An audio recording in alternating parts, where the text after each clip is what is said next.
Forward TV. The world is thinking. Tan Le, a remarkable entrepreneur, has started a company. Can we press? Yeah, there we go. That is finally building a brain controller for the rest of the world. We think it almost works. And with luck, we've asked somebody appropriate to help her demonstrate that. So Tan, stage is yours.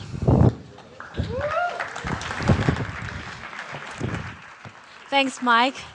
And thank you for including me in this session, because magic, I think, and mind control is probably mankind's most grandest and oldest fantasies. I can remember back just watching Eric performance earlier. I can remember when I was a little girl thinking, and watching a magic performance, thinking, now I could do that myself. If only I could think something and make that move. And watching the Star Wars series, the same thought crossed my mind. And it wasn't until I was 26, over dinner one night, it was quite serendipitous that I actually had the opportunity to meet one of my friends, world-renowned neuroscientist, Professor Alan Snyder, who's probably most well known for the theory behind the optical fibre, for which he won a Marconi Prize in 2001. And Alan had devoted his entire life to researching about the brain and, wow, this light is bright, and understanding how it actually affects autistic savants. And his theory was all about the idea that everybody has an inner genius, and it's our perception, it's our education that actually prevents us from being able to tap into this inner genius. Anyway, the conversation over dinner lasted several hours, and it was 3 a.m. in the morning when we started to talk about the ideas around communication and the brain. And this really started the concept behind Emotive. So if you look at the way that we interact with machines up until this point in time, it's always involved some form of direct or conscious command, whether it's something as simple as turning on the lights with a switch, or even as complex as programming software. We've always had to give a machine a command or a series of commands in order for it to perform a specific function for us. But on the other hand, if you look at the communication between people, it's actually a lot more interesting and much more informative, because we take into account far more than what is explicitly expressed. So we observe facial expressions, we observe body language, and from that we can start to intuit feelings and emotions into our dialogue with one another. And this is an area that is completely lacking in our communication with machines.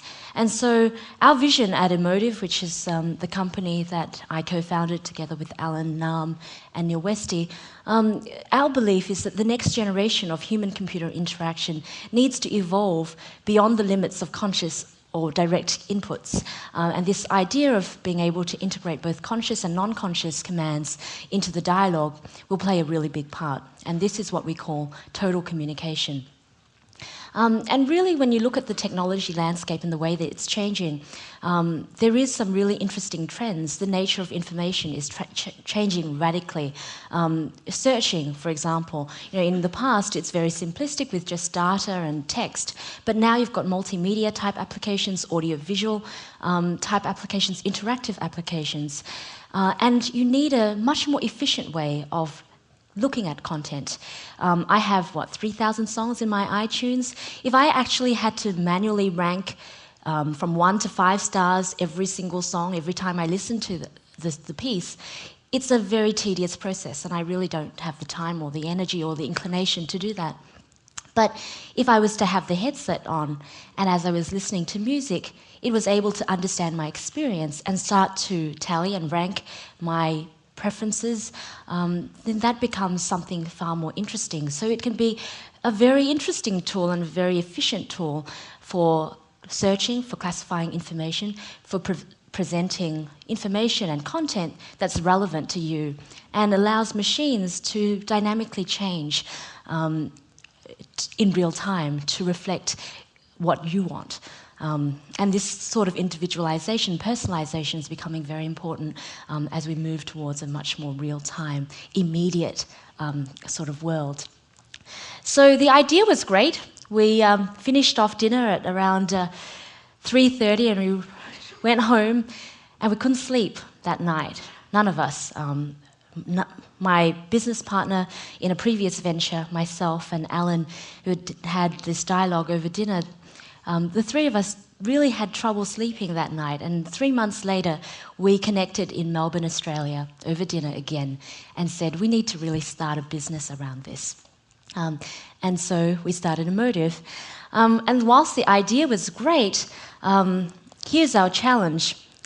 We've got I suppose the helmet-like structure over the top of the brain there is how far removed the headset is. It's totally non-invasive technology, and what we're looking at is really changes in electrical fluctuations, which is the result of billions of active neurons inside the brain interacting with each other, and the chemical reaction just emits this electrical impulse.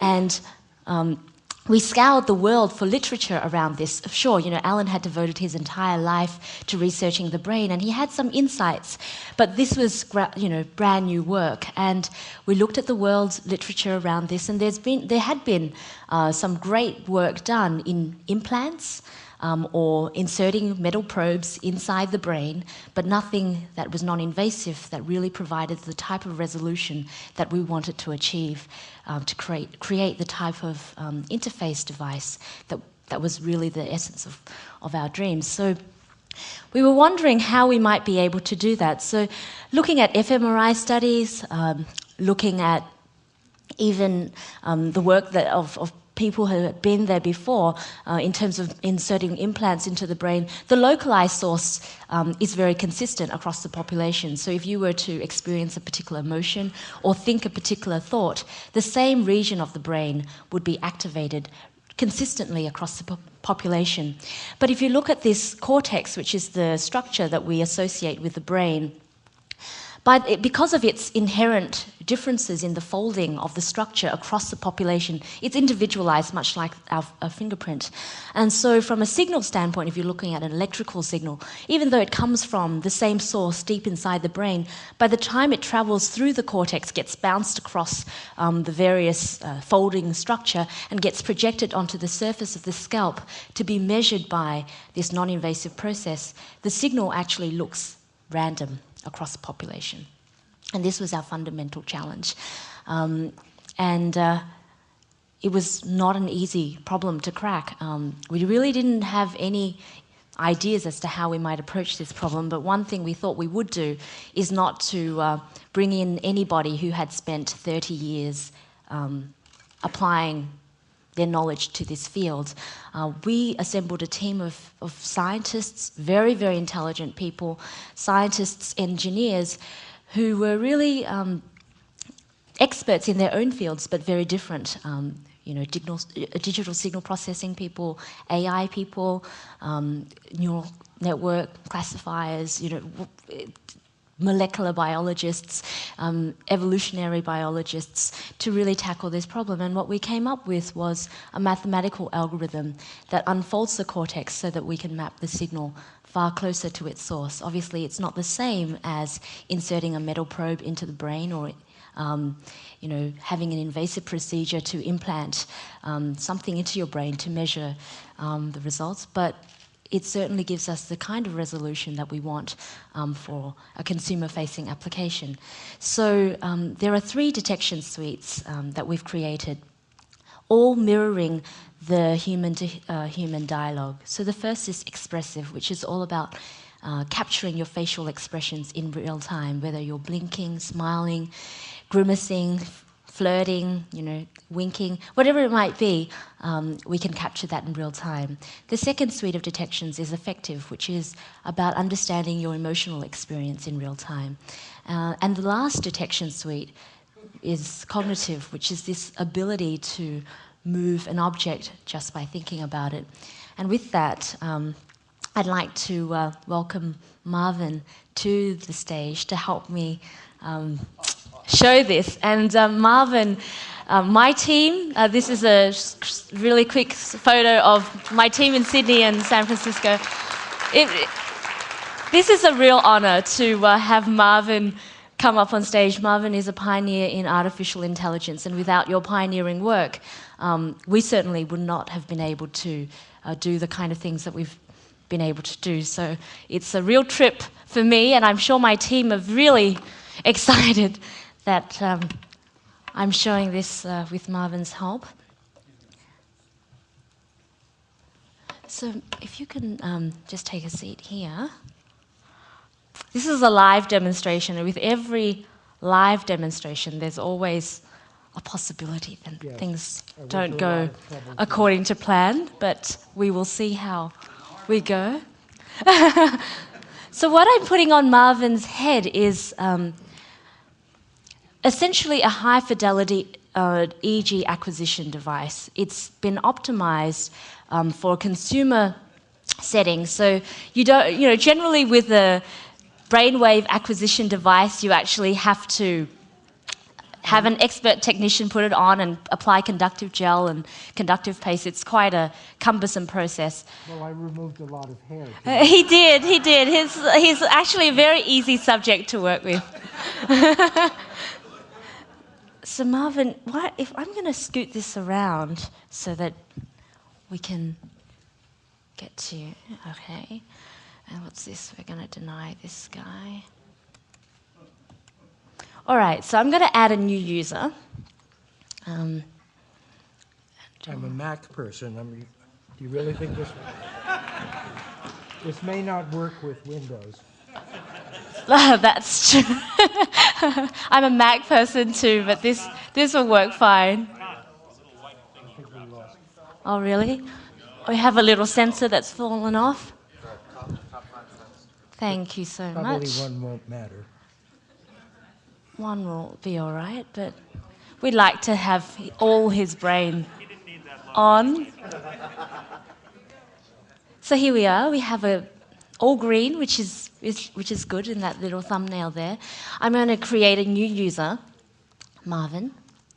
Okay, so what I'm going to demonstrate here is probably in the next several months you'll see this technology being applied in applications, and it will mask a lot of the raw detections that you'll see today. So I thought this would be the good opportunity to really showcase the detections behind, unveil the detections and what actually happens underneath.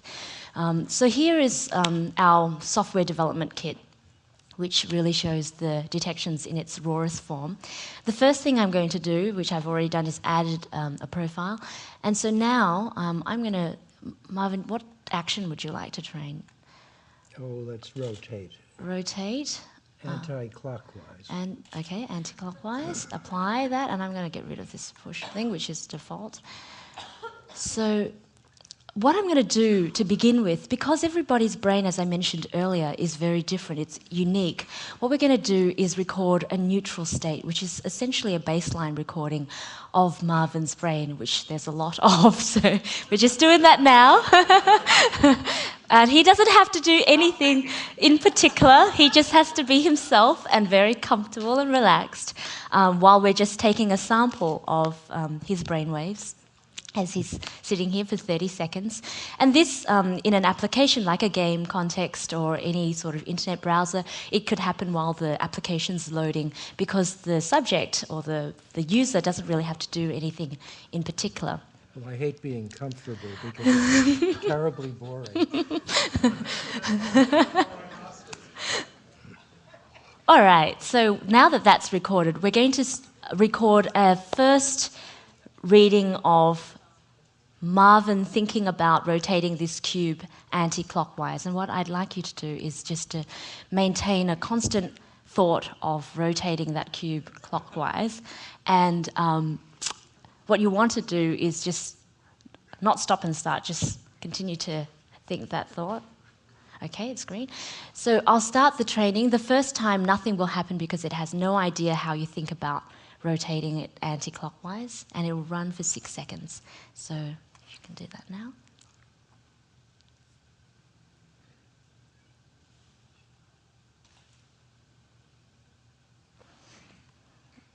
Okay, we'll accept that. Now you can try to think about rotating, but if it doesn't work, we can give it another training because it's only had 6 seconds to observe your brain waves.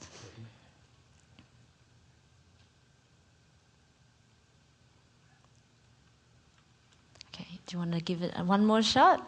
Sure. Okay. Stage fright also has a little bit to play, but 1 6-second training is not really quite adequate. So one more.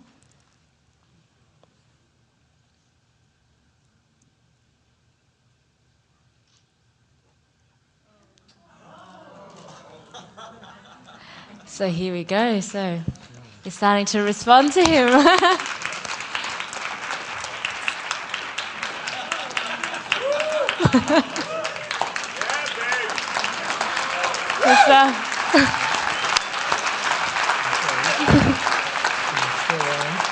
Still on, yep. Use the force, Marvin! Good job. Do you want to do one more training so that it's a little bit more responsive to you? Sure. It stopped listening. Okay.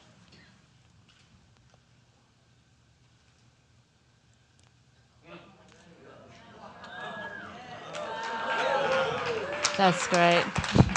All right. Can you try the opposite direction?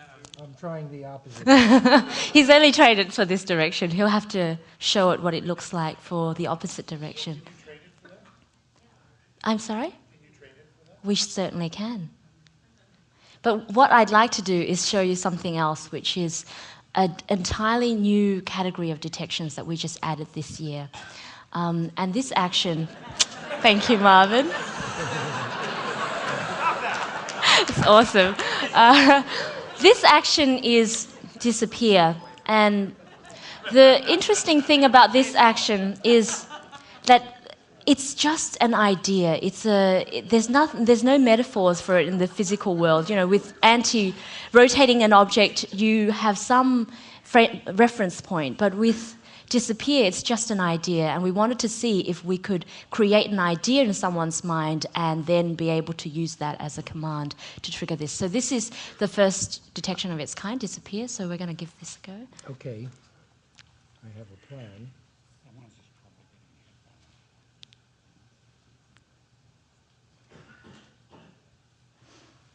Okay.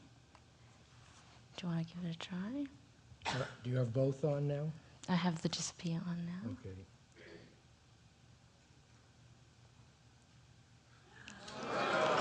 That was one attempt at brain syncing. That's fantastic. Thank you so much for that. Can you put both on and see if I can? I can put both on, yes.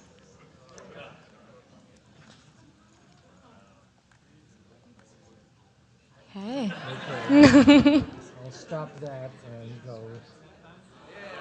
Wow.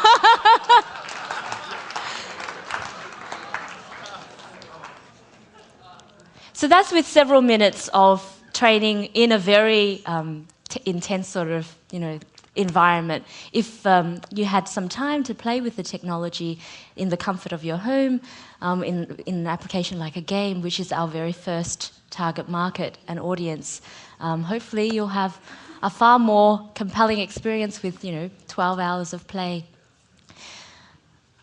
So with that, I'm going to switch to a... Thank you. Thanks, Marvin.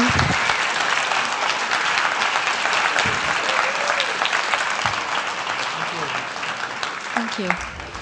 The future is going to be fun. If it's not, why bother going? The intelligent future will have many new ways to play. Smarter technology will blur the line between what is real and what is not. New immersive games require new ways to play them. Future gamers won't need a joystick or a paddle. They'll interact with their games directly from their brains, using devices like the Epic headset from Emotive. Our whole interaction with the virtual world is going to be far more natural. We'll be able to use our brain and our facial expressions and our emotional experiences to really experience content in an entirely new way.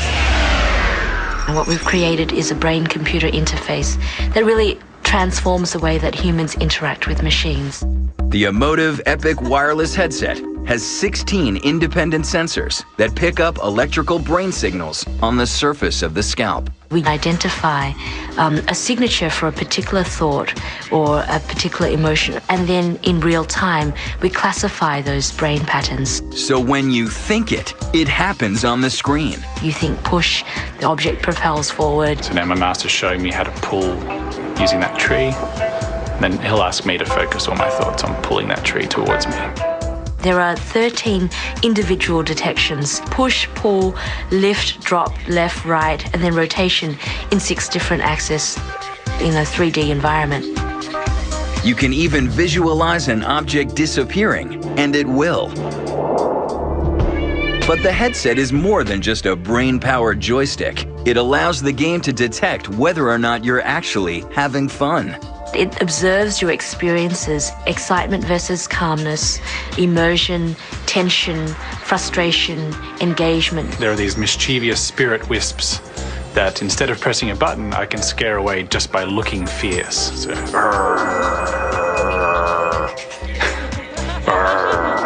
and you can notice by the sky color that I enjoy that part. So when it comes to future game playing, keep an open mind. We're really only at the tip of the iceberg in terms of what's possible. So will all this innovation in virtual reality gaming spell the end of a good old-fashioned night out at the movies? So I'll just leave you with this is what you saw on Marvin was a beta version of the headset. This here is from Inc. magazine, the December issue, which is out now, of the consumer headset, which will be out in several months. Thank you very much.